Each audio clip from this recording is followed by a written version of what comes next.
welcome everybody to Change TV from Change Americas. My name is Ciro Perez, and today we have a great topic to talk about. Today we have a special guest, Alex Santos from United States.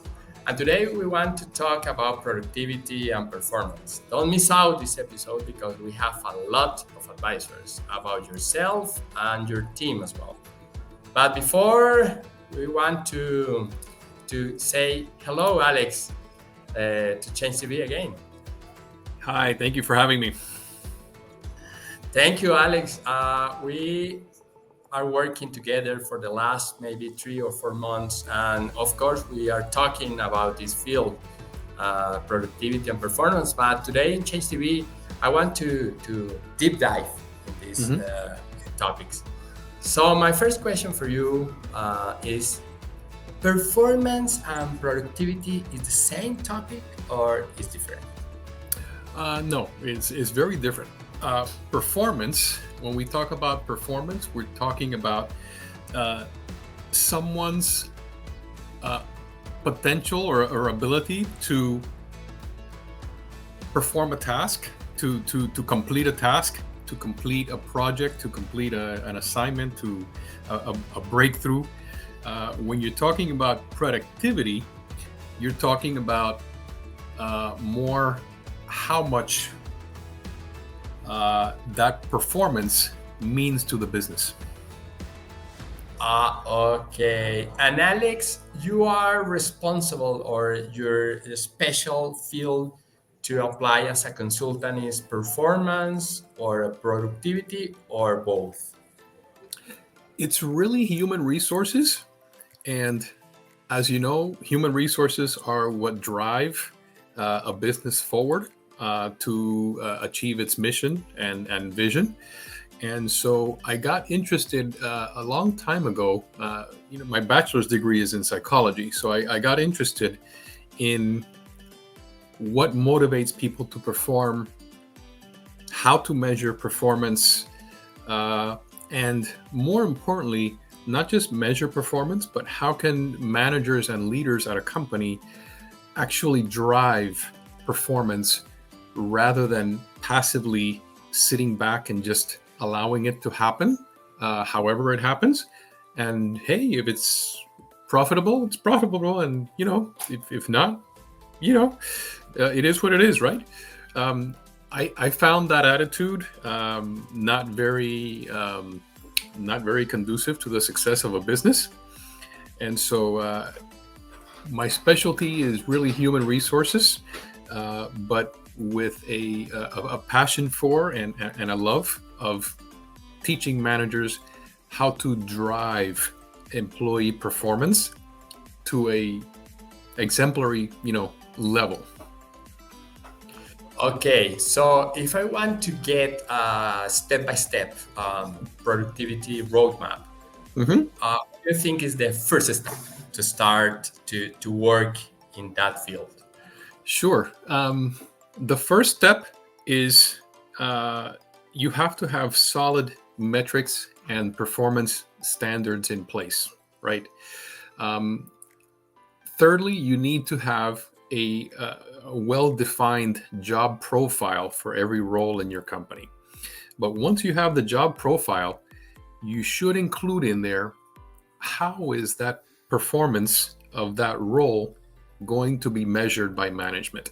That is the baseline.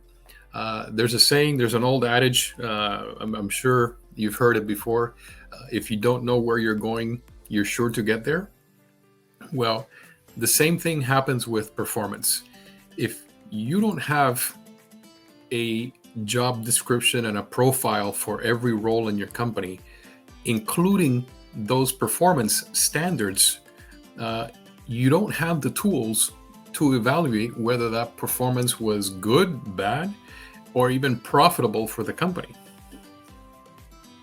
Okay, so I have a question for you. Are there special, maybe special workers to describe or write a job description? Job descriptions should be arrived at by someone in human resources working with the manager that is going to be leading that, that performance. Okay, but are there top performers? Again, continue, please.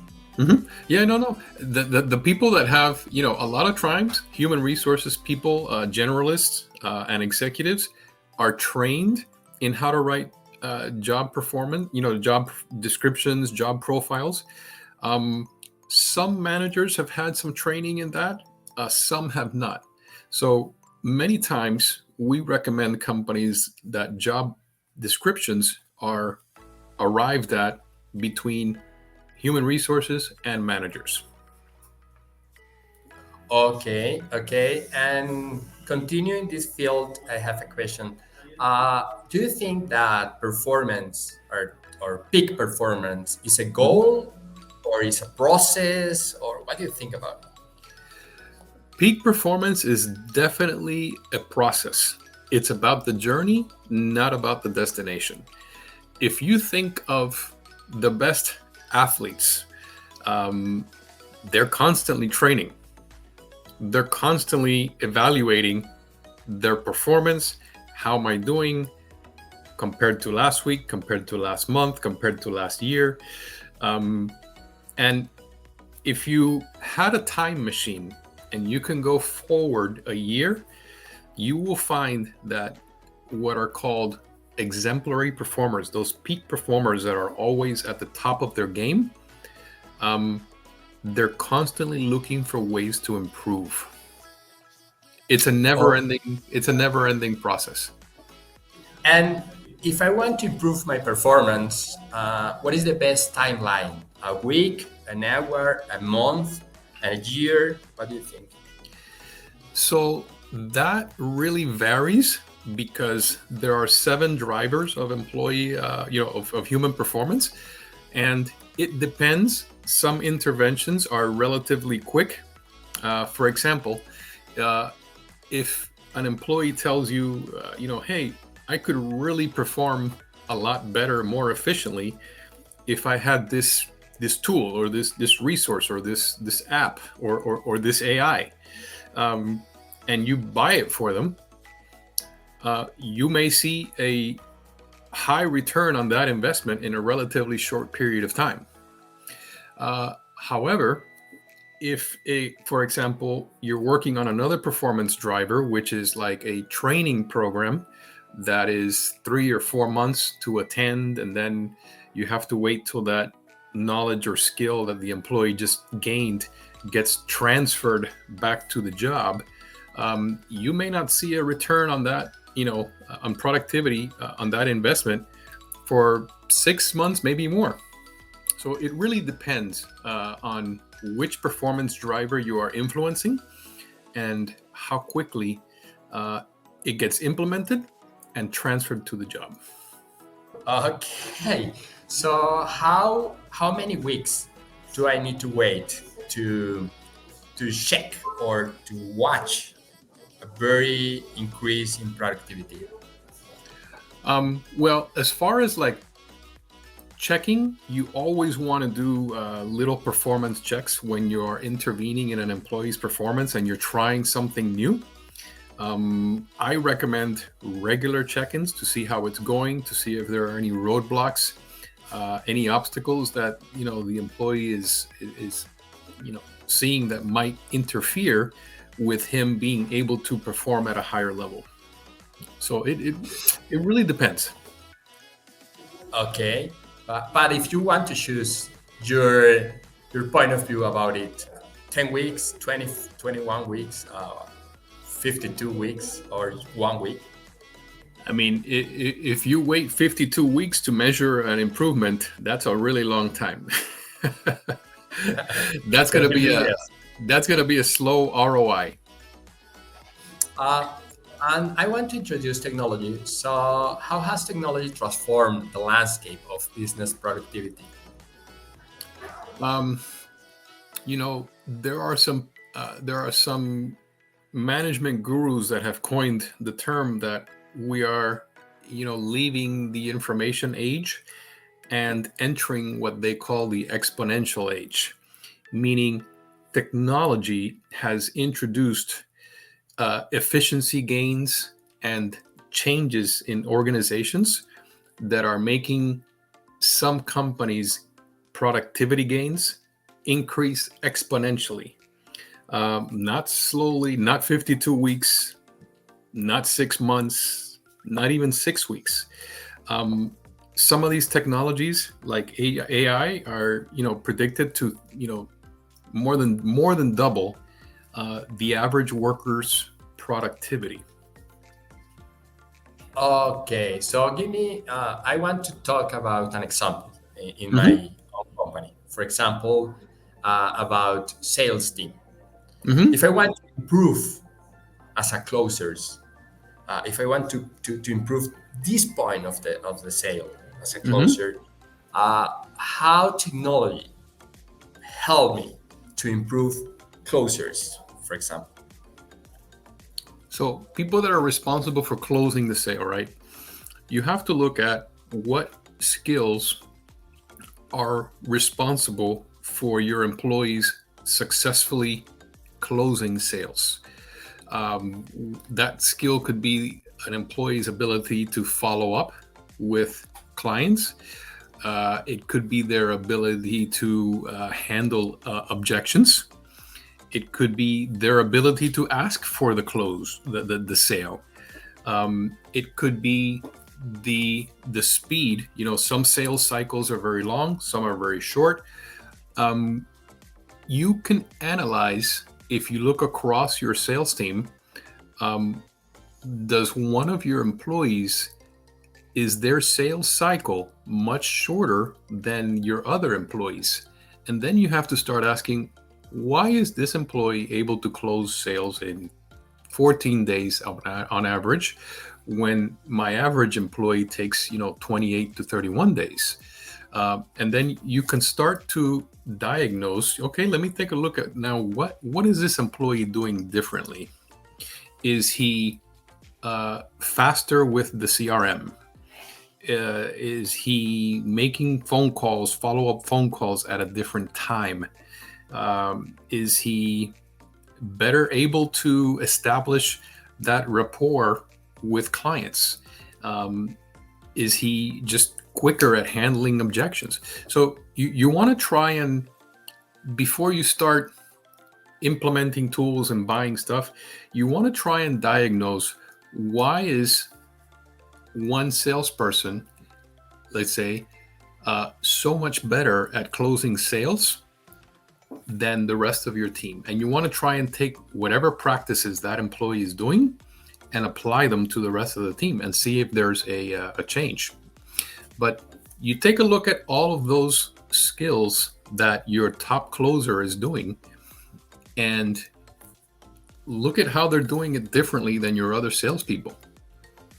See if transferring some of those practices to the rest of your sales team will reduce the time to close of your other sales associates.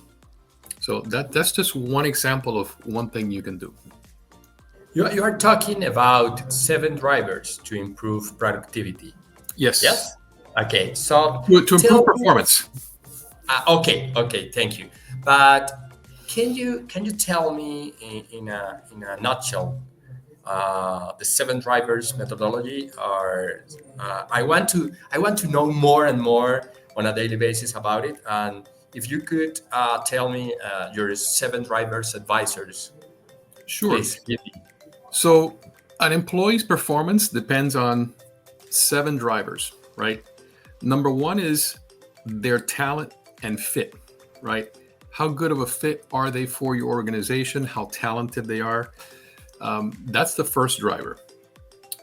The second driver is skills and knowledge that they bring to the job, right? A third driver is motivation. How motivated are they to perform? Uh, an environment is the fourth driver, okay? And by environment, I mean not only the work environment where the employee has to perform the job, but also think about the employee's home environment, okay? If the employee has just suffered a big loss in their family, or is, caring for a spouse, or, a wife or a husband that has cancer or something, obviously that's going to impact their performance at work. Okay. So talent and fit, knowledge and skills, motivation, environment. You also have accountability. Okay. Um, Communication is key to getting an employee to perform, right? Does the employee know what the job is and how he or she is going to be measured on the successful performance of that job? If not, you need to look at, okay, we need to improve the clarity of the job description, and how we hold the employee accountable for knowing by himself whether or not he's performing. So systems and processes is the sixth driver. Okay. What systems and processes are in place in order for an employee to perform? There are, sometimes work processes are broken. Sometimes there's too many steps in order to complete. Okay. And sometimes you can work with employees. If you can look at a flow chart of a step to perform a job, and you can reduce the number of steps by 3 or 4, that's going to lead to improved performance. And then finally, the seventh driver is tools and resources, right? What tools and resources is the employee using to perform? So when an employee performs at whatever level they're performing, those 7 drivers each play a role in that employee's performance. So how do you improve performance? You look at the 7 drivers, and working with the employee, you decide, okay, you know what? We're going to work on your tools and resources. We're going to get you that new tool or that new app or that new resource that you've been asking for, to try and give your performance a boost. So let's acquire that, and then we'll measure again later on.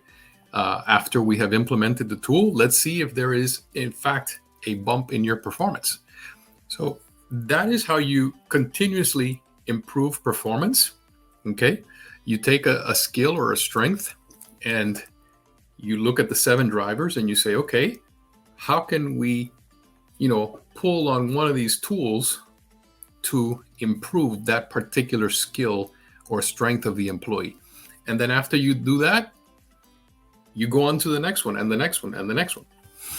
Okay. So is there an assessment? I wouldn't necessarily say that there is an assessment. There is a conversation with the employee about, the level that they are performing at,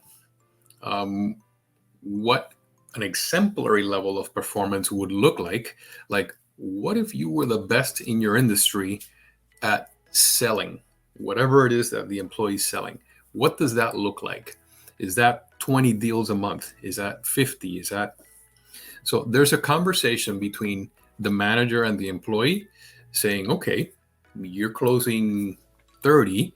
I think if you were the best in the industry, you could be closing 50.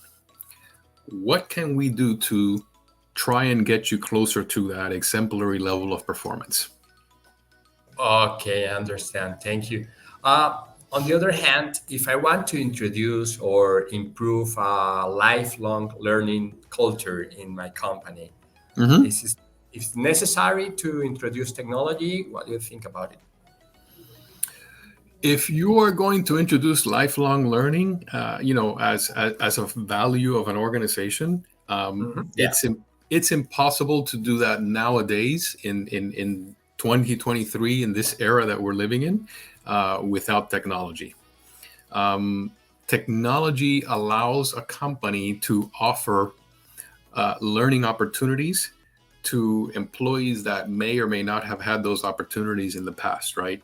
If a company has offices worldwide, right, and you can make training to them available over the web, webinars via Zoom, such as this one, you are providing an opportunity for learn, you know, from directly wherever your headquarters are located that they may not have had before.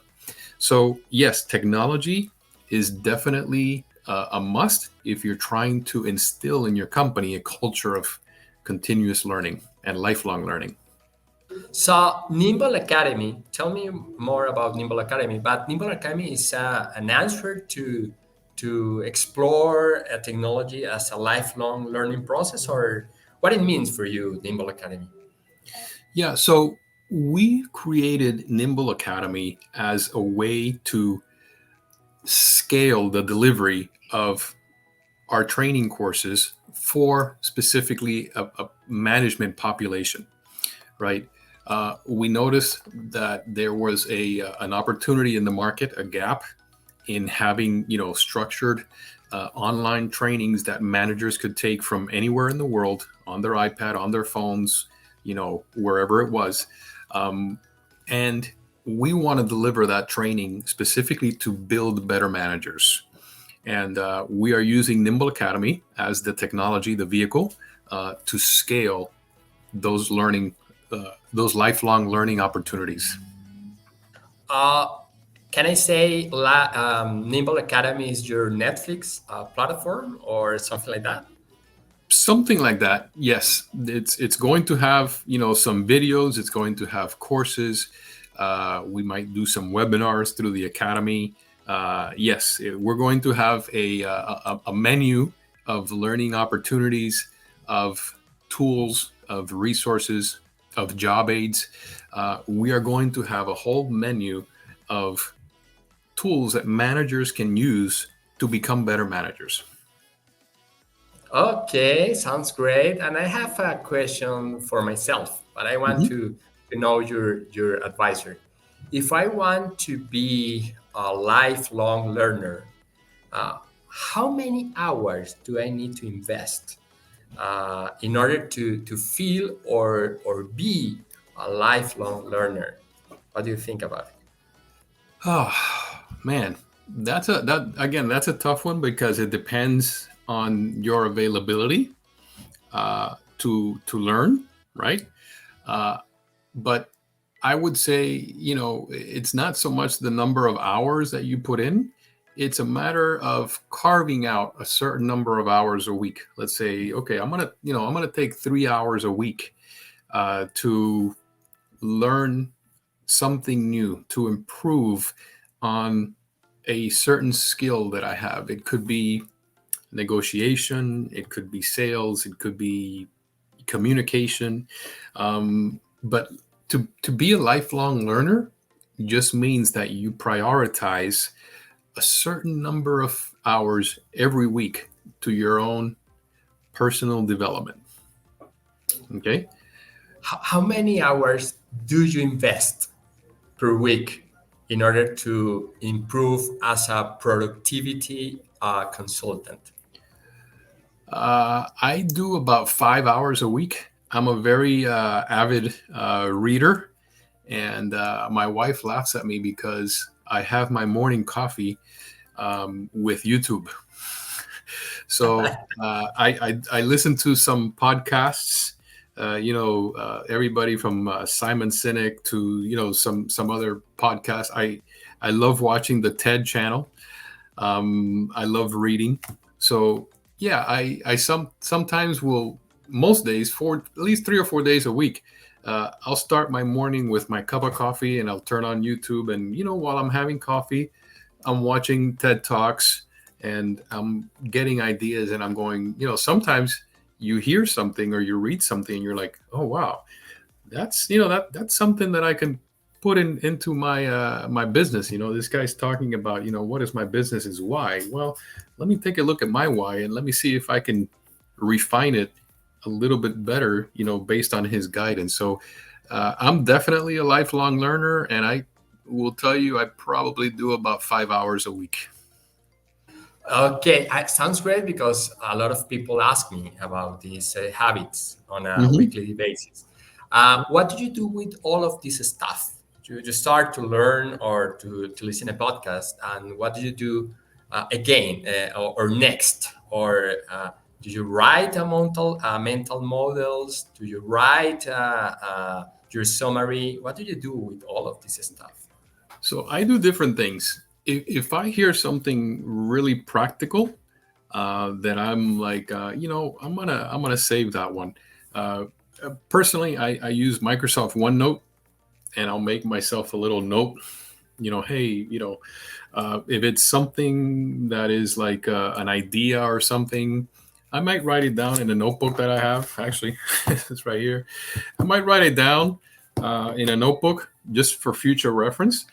Um, so different things. If I have some YouTube channels that I subscribe to, the vlogs, like the TED talks and stuff like that. That I'm like, I get notified every time that there's a new video, and then I look, oh, what is it about? Do I really want to see that one? Do I want to invest 10 minutes or whatever it is in watching that video? So I do different things with different pieces of media. Okay, tell me about it.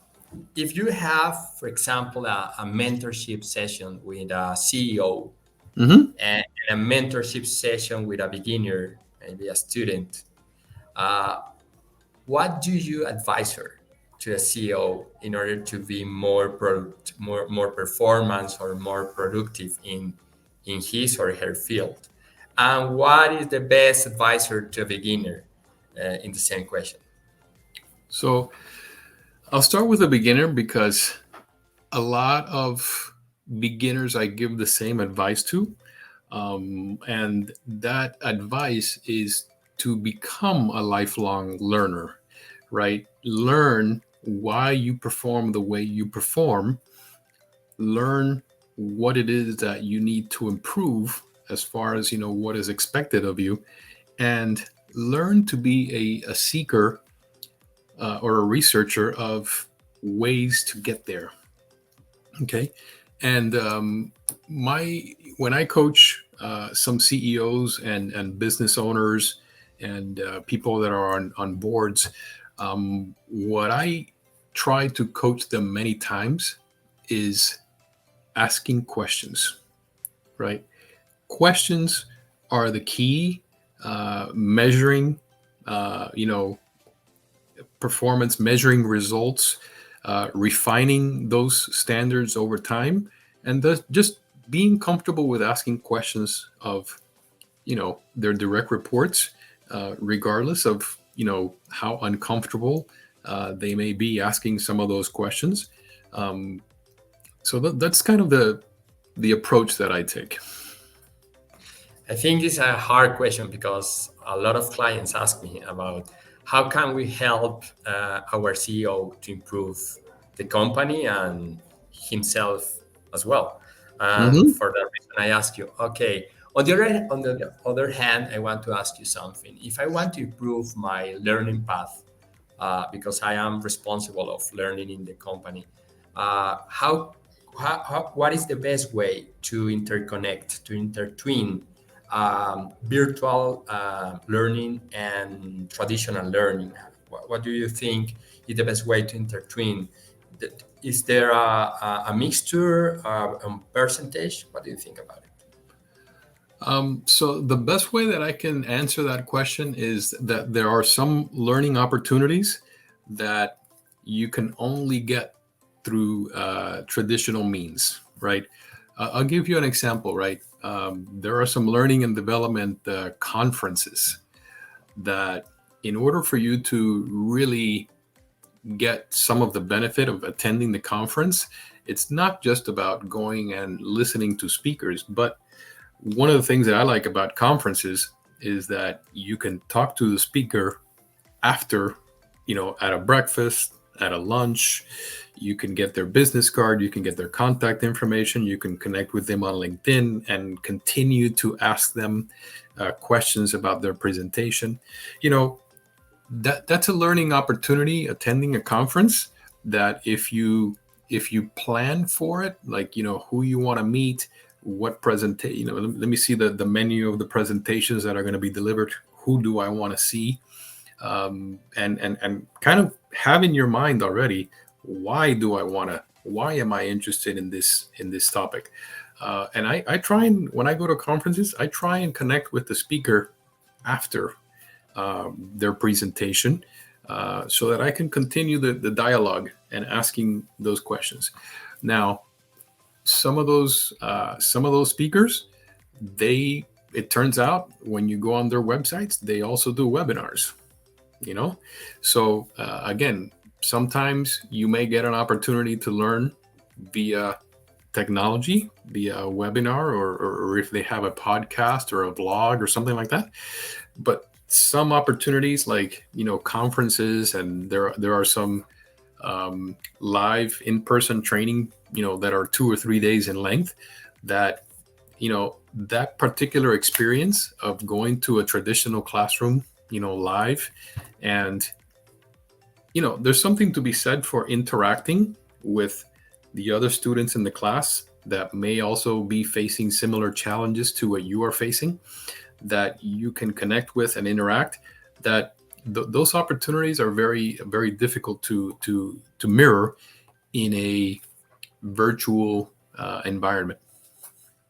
Okay, so in your point of view, the idea is to intertwine Nimble Academy with a traditional learning process. Is that correct? Exactly. Take a hybrid approach. Exactly. Okay, that's right. Sounds great. And I have two last questions for you today. Sure. I really, really love my guest in this Change TV, but I need to finish this episode with two questions. Hmm. If I want to talk about future, tell me about emerging technologies. What emerging technologies do you think that we need to introduce in our lifelong learning process in our companies? Well, the emerging technology, I guess you could say, of 2023 is the coming of age of artificial intelligence and AI, and these large language models and machine learning. All of these new technologies that are really coming of age this year are going to have an impact that we cannot even begin to measure in the future, right now.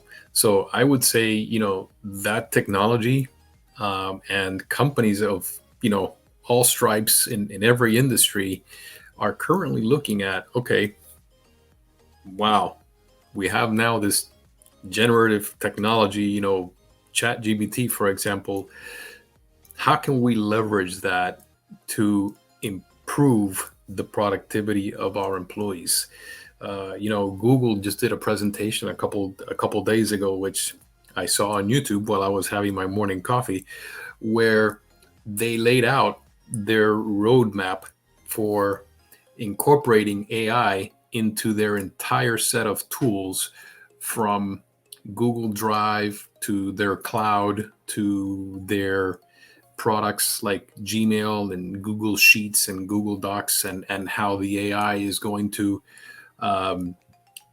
perform things for you that were, not able to do that just even a few years ago, because the technology wasn't ready.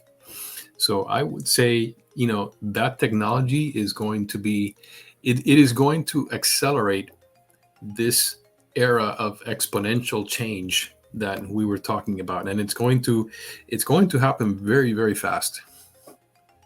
Okay, okay. And my last question, someone asked me a couple of days ago about it. If I want to improve or scale in the company, Hmm. what do you think is the best way? As a manager or as a leader?